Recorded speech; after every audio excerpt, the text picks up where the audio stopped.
tomorrow when they return to practice, see how much, if anything, he's able to do. And then the big news yesterday, Drew Brees, our Ed Werder reporting, cracked ribs, a collapsed lung. He is going to be out a while. How long? You know, it's murky, but I was told yesterday 2 or 3 weeks is the absolute most optimistic possible timeline, and that is probably very optimistic. He's hopeful to be back in time for the playoffs. There were a lot of interesting pieces of that story, including the fact that part of this injury may have come the week before. Either way, Brees posted this on Instagram last night. He wrote, "Who Dat Nation, I've got the best medical team in the world. We'll be back in no time."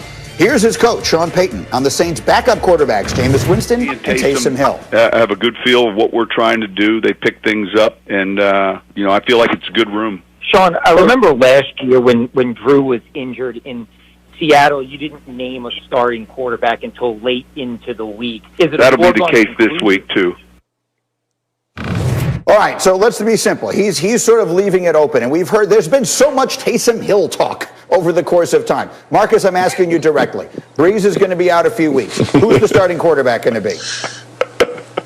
It's going to be Jameis Winston, G. That's what it boils down to. Yeah. Look, for as much as we want to make Taysom Hill the next man up in New Orleans, that's not the reality. The reality is last year we had this exact situation, and we saw what happened. And Jameis Winston being over with Sean Payton, obviously you wanted to see that influence and see if he could get the best out of Jameis Winston, especially as far as taking care of the football. And I'm sure Sean Payton has seen some things in practice that's eye-popping from Jameis Winston, because we did. Even in a 30-interception year, he threw 30 touchdowns as well. So I'm looking forward to seeing Jameis Winston be the starter, mixed in with what Taysom Hill was doing when Drew Brees was the quarterback, maybe a little bit more than you're normally seeing. But the bottom line is this. Sean Payton can say what he wants to, but when it was time to put it on the board, he went with Teddy Bridgewater over Taysom Hill, and he's going to go with Jameis Winston over Taysom Hill this time.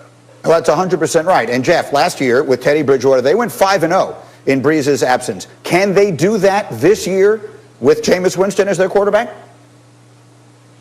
Absolutely. And Swagoo said it best, man. All this talk about Taysom Hill, like he said, he may get a little more sprinkle.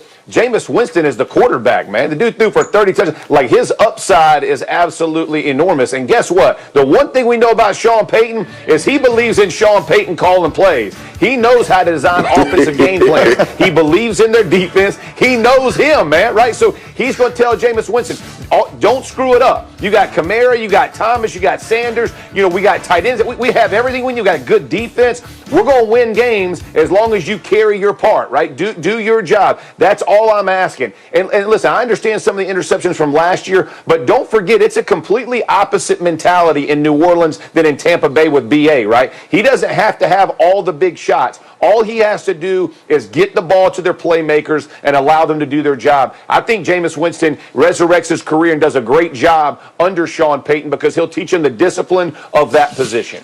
I'd love to see it because, Marcus, if you just look at them historically, no two quarterbacks are more different than Teddy Bridgewater and Jameis Winston. Teddy Bridgewater never turns the football over. He averages about 4 yards a pass, between 4 and 5. That's right. Jameis Winston averages like 10. Now, it does come from the offense that he came from. But, Marcus, which is going to give? I mean, is the offense going to look a little more like Jameis or a little more like New Orleans?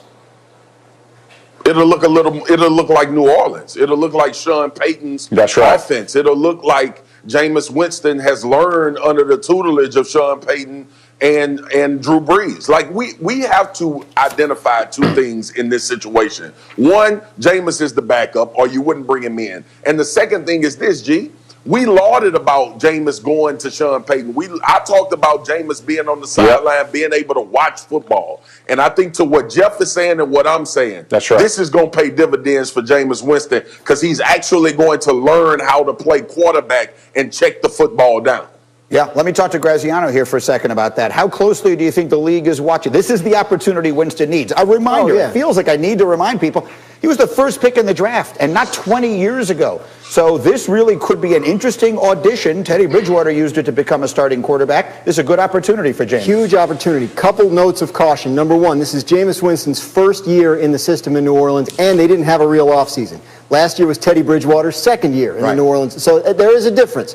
And number two, another year of Taysom Hill and dreaming up plays for him. So I think Jeff Saturday's right. You'll see a little bit more Taysom Hill than you do when Drew Brees is the starting quarterback. But I think Jameis Winston will get the shot to operate the offense and do it. The key thing is to watch those turnovers.